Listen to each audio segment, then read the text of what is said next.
Imagine a luxury car brand that once competed with Mercedes, BMW and Porsche. A brand more than 100 years old. Now imagine that same brand selling only 49 cars across all of Europe in an entire month. Not 49,000. Just 49. This is not a rumor. This is not exaggeration. This is official registration data from April 2025. So what happened here? Did people suddenly stop liking cars?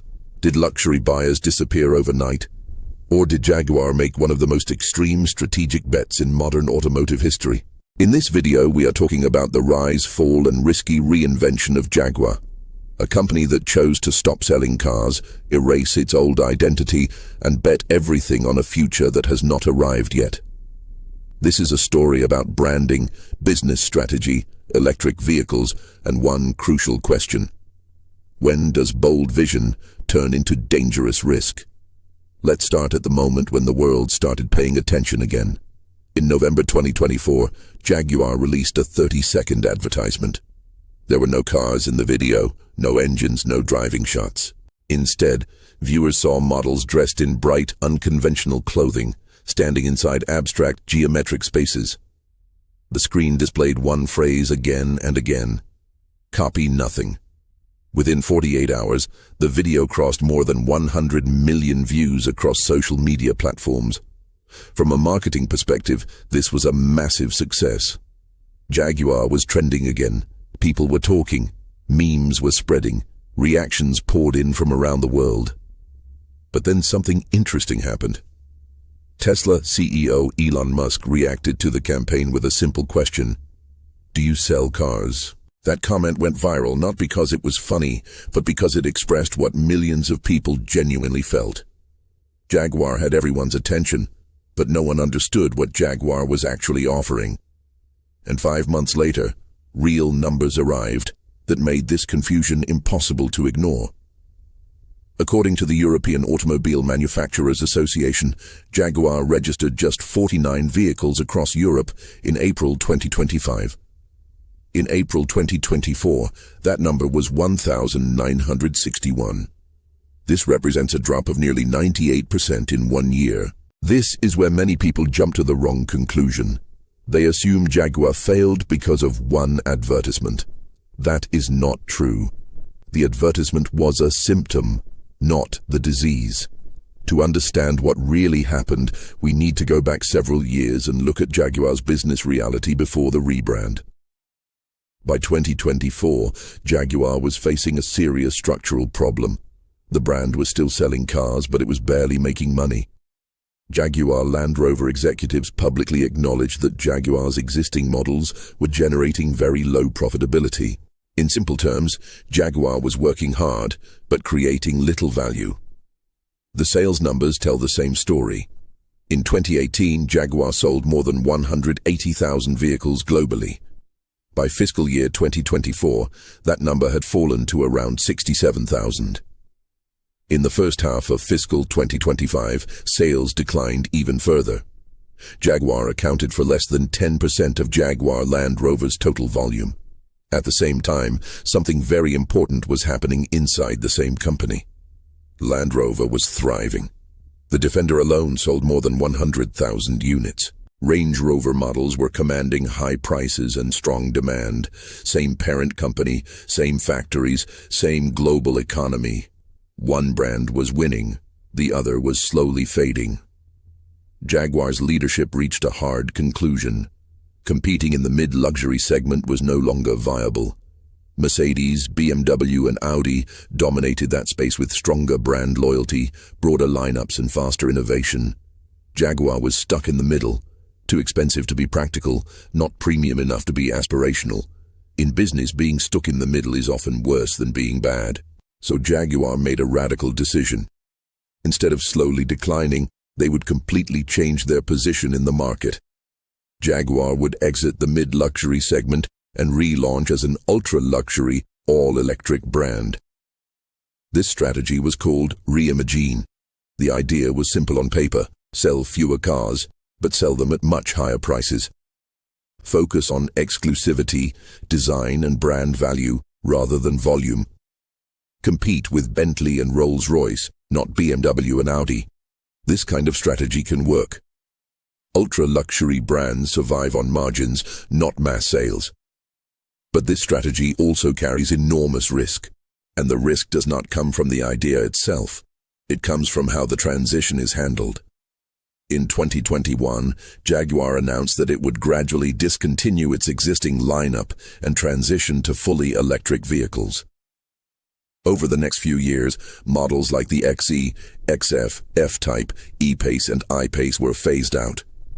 By late 2024, Jaguar had effectively stopped producing new cars for most major markets. The company described this as a fire break, a clean separation between the old Jaguar and the new Jaguar. Dealerships would operate with minimal inventory while the brand prepared an entirely new electric lineup scheduled to arrive in late 2026.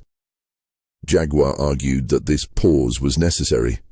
According to the company, you cannot launch a new luxury identity while still selling products that represent an old positioning. From a branding theory perspective, this argument has logic, but branding theory does not operate in isolation. Customers, dealers, and trust also matter. To introduce the new identity, Jaguar launched its rebrand in November 2024.